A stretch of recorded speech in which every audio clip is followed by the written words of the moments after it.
I began to feel like I was the one being pushed out of their lives. Each time Kathy gave me another excuse, I could feel the distance between us growing. I tried to tell myself that it was just a phase, that she was probably stressed or tired from managing everything during such uncertain times. But after a while, it became impossible to ignore the pattern.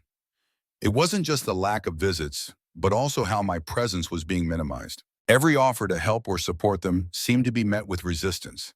I didn't know what had changed, but something had definitely shifted. The tipping point came when I offered to help pay for their younger son's private school fees, as I had done before. This time, Kathy's response was colder than ever. She flatly turned me down, telling me they would handle it themselves. "We don't need your help anymore," she said, her tone sharper than I had ever heard. "We're managing fine, and we want to do things on our own." That was the moment I decided to stop offering financial support. If they were managing fine, then they could handle everything themselves. I stopped sending money for school fees, house payments, or even for the kids' extracurricular activities. It wasn't that I didn't care. I cared deeply, but I couldn't keep enabling their situation if they were going to keep pushing me away and treating my efforts like an afterthought. The consequences were almost immediate. Kathy started to demand more from my son, expecting him to cover the bills that I had once chipped in for. And to my surprise, he seemed overwhelmed but compliant. This all built up into a confrontation a few weeks ago when Kathy said that my decision to cut them off financially was hurting the kids. She said I was punishing them and that it wasn't fair for me to use money as leverage to control them. I didn't know how to respond. The kids, my grandkids, were the ones I had always done everything for. I'd worked hard to make sure they had a good life, and now Kathy was telling me that my refusal to financially support them was making me a bad grandmother. My heart ached, but I stood my ground. Then came the final blow. Kathy banned me from seeing my grandkids altogether. She told me that I wouldn't be allowed to visit unless I could prove that I was supporting them again. "You're not welcome if you're going to keep this up," she said. It was the last thing I expected to hear, and I couldn't believe what I was hearing. I had spent years pouring everything into their family, and this was how I was repaid. Cut off, not just financially, but emotionally as well. The pain of it all hit me harder than I wanted to admit. It felt like I had been thrown away, like my role in their lives no longer mattered. I had done everything for them, and yet, in their eyes, I was just a distant inconvenience. I couldn't bring myself to beg for access to my grandkids.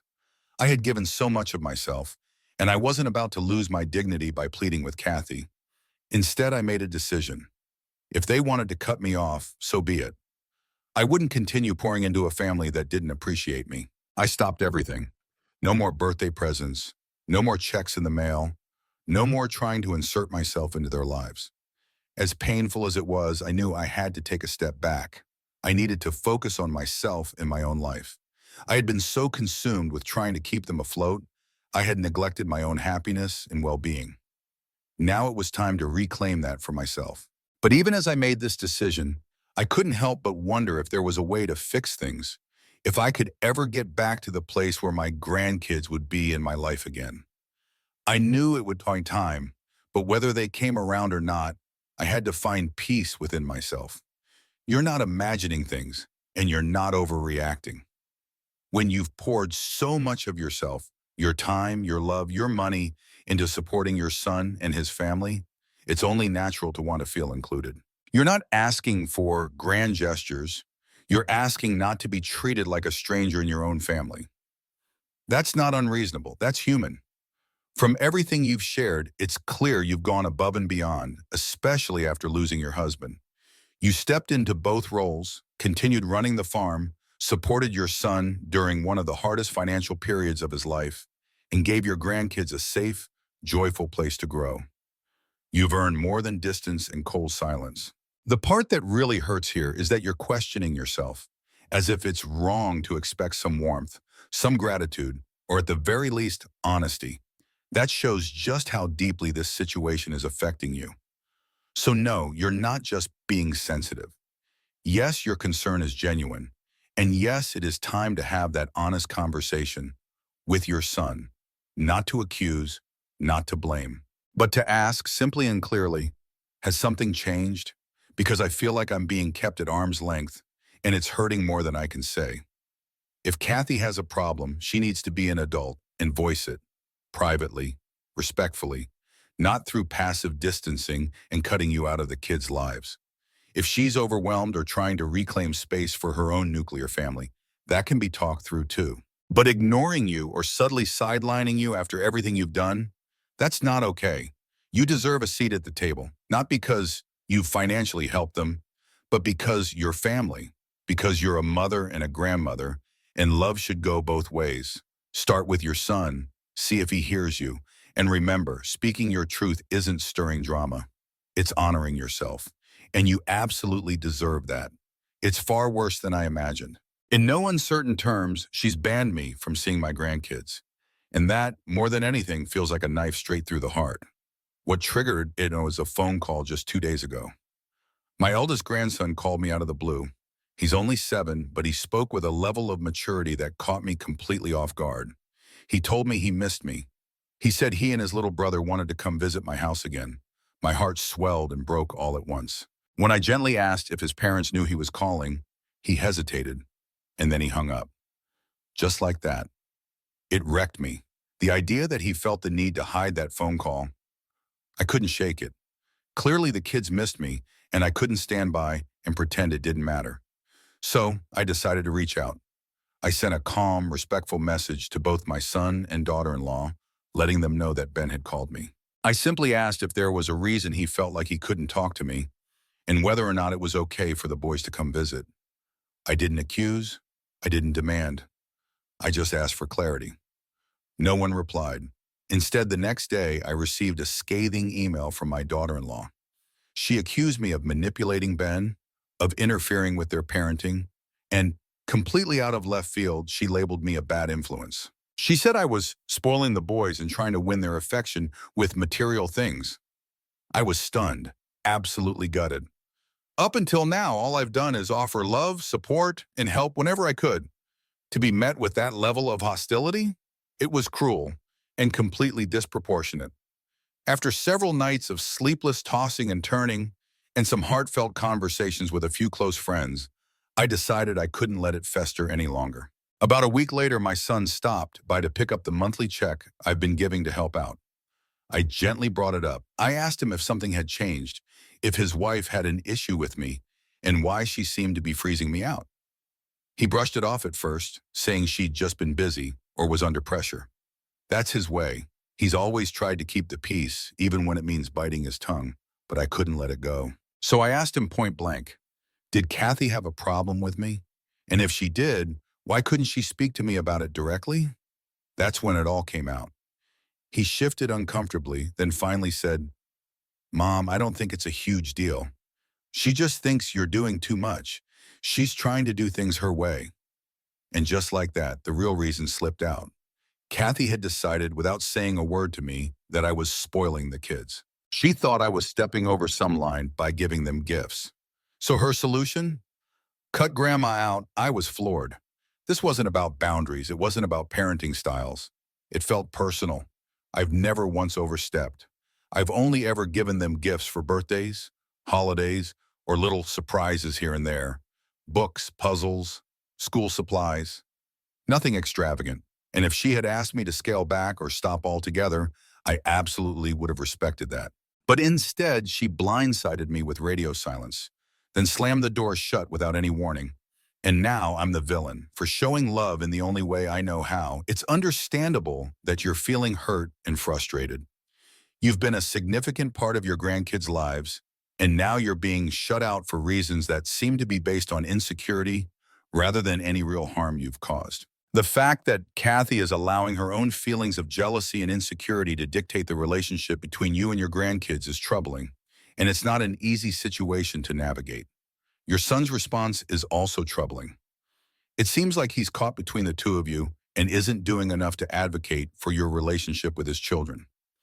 It can be really difficult to speak up in these kinds of situations, especially when it feels like you're dealing with two conflicting sides. But the fact that Kathy's insecurity is dictating her actions makes it all the more frustrating.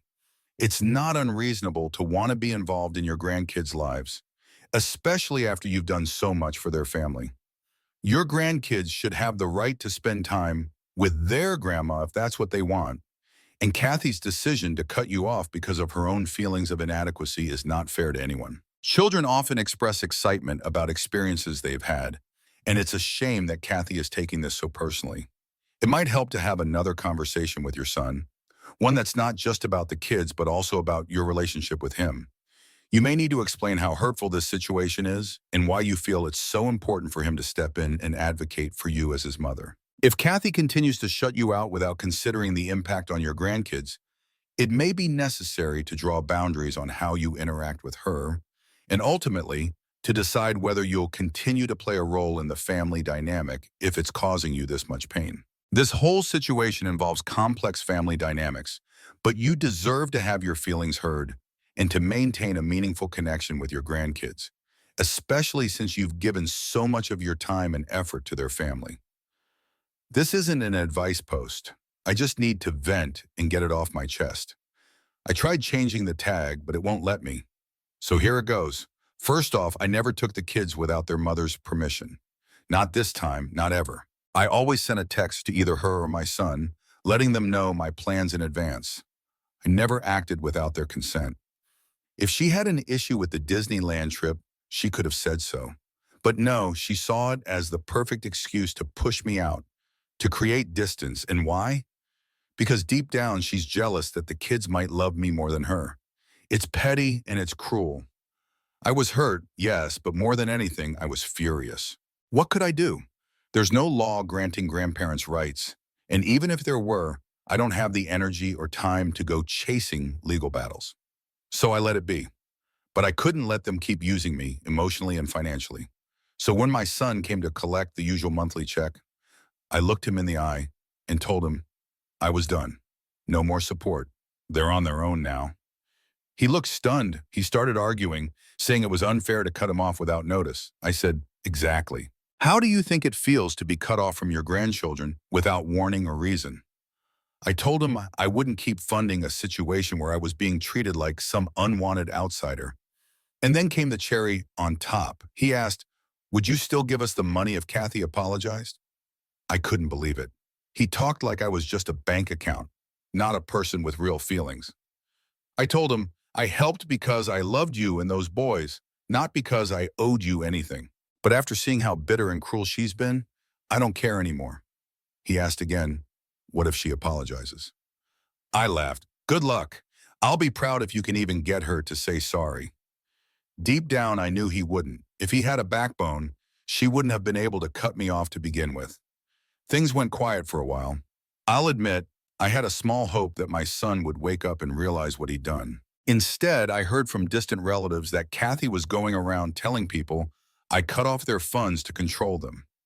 She twisted the story completely, making me out to be some villain, punishing them for not obeying me. It broke my heart, but I chose to let it go for the sake of my own sanity. I stopped talking about her altogether.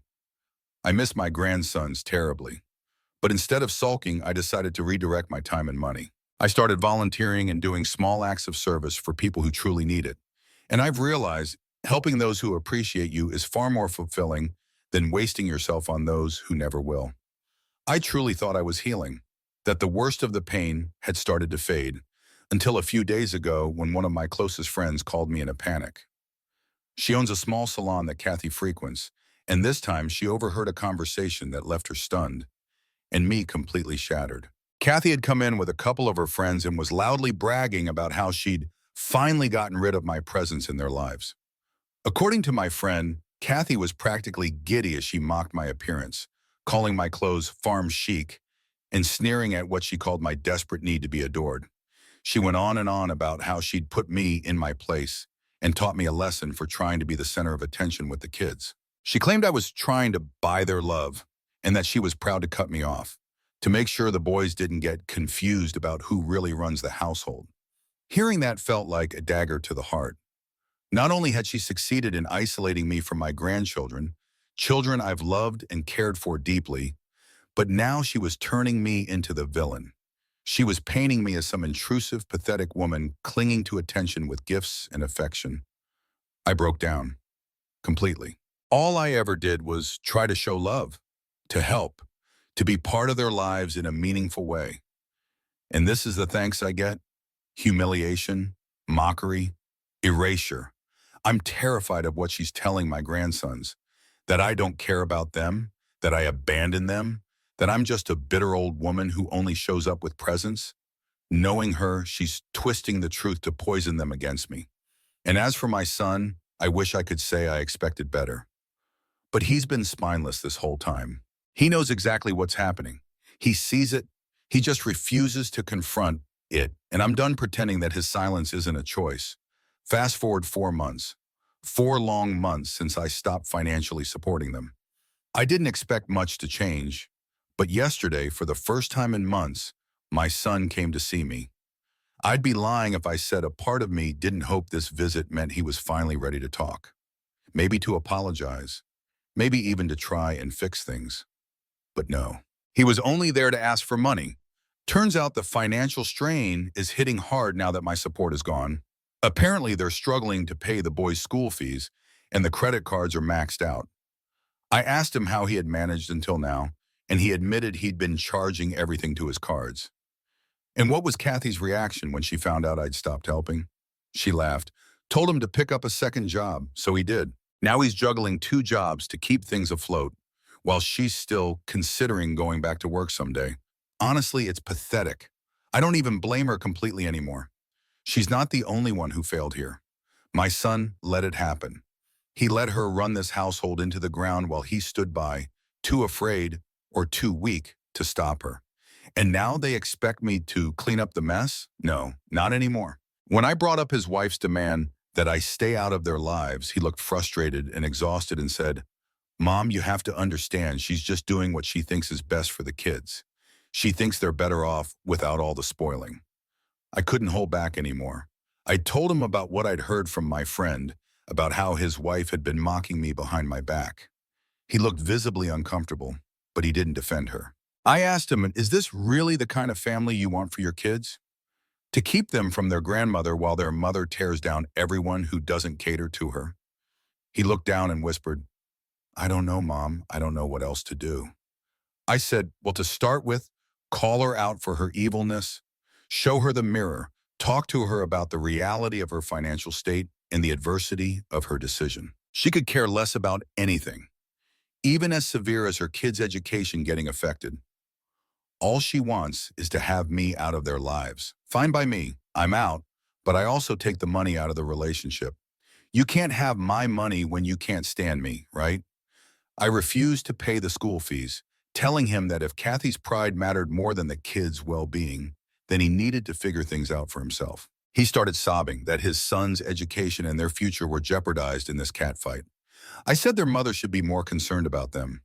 I barely would be living to see their successful lives, but most likely their mother would, and if she doesn't care, why would I? He tried always to guilt-trip me, but I reminded him of his words when he said he would make Kathy apologize. He got bitter and said I was just digging into the matter to make it worse. He said he was stuck between the 2 most important people in his life. I clarified it wasn't a catfight. His wife was cruel to me, and all he did was watch in silence.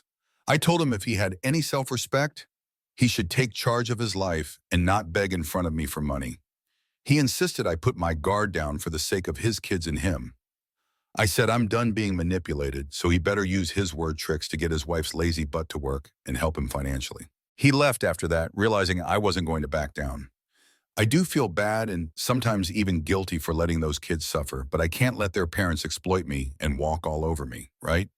Your son coming back not to reconcile or take responsibility, but to ask for more money underlines the entitlement that has seeped into their lives. His refusal to address his wife's behavior, even after seeing the fallout firsthand, is disappointing, but sadly not surprising. Hold your ground, OP. 6 months after cutting financial support, my son showed up again. He told me in a defeated tone that they had transferred the kids to a community school.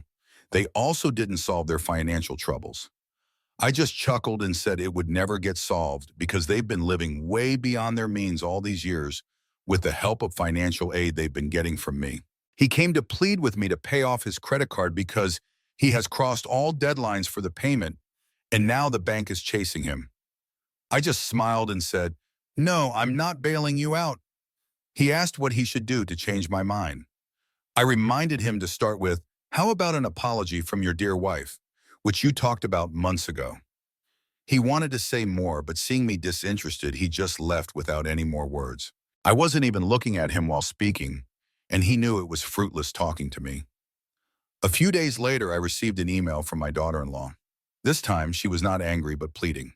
She asked if I could help pay for the kids' extracurricular programs she couldn't afford. She even wrote, "Please don't make the kids suffer because of your issues with me." There was no apology, by the way, only the demand for money. I read and reread that line, and all I could see was her hypocrisy. She had started this by banning me, yet now that she was struggling, she suddenly wanted my help.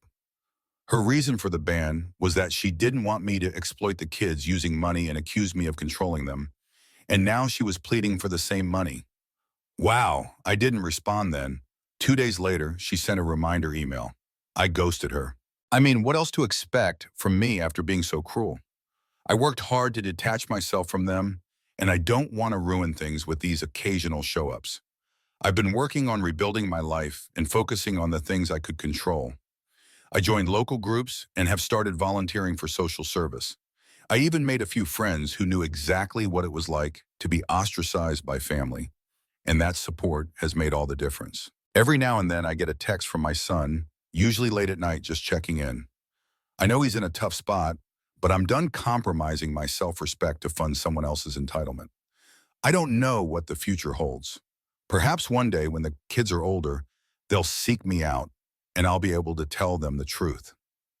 Until then, I'm holding on to hope and standing my ground, reminding myself that I deserve respect too. And to anyone out there who's been pushed away by prideful or manipulative family members, stand strong and don't let anyone make you feel lesser in the family you helped build. Your daughter-in-law's email, especially without any hint of an apology, shows exactly how entitled she still feels. She tried to shut you out but came running back the moment things got tough, expecting you to fix it without acknowledging the hurt she caused. Ghosting her was exactly the response she deserved. You've given so much already, both emotionally and financially, and it's clear your son needs to confront his own choices rather than lean on you as a crutch. Have you experienced something similar?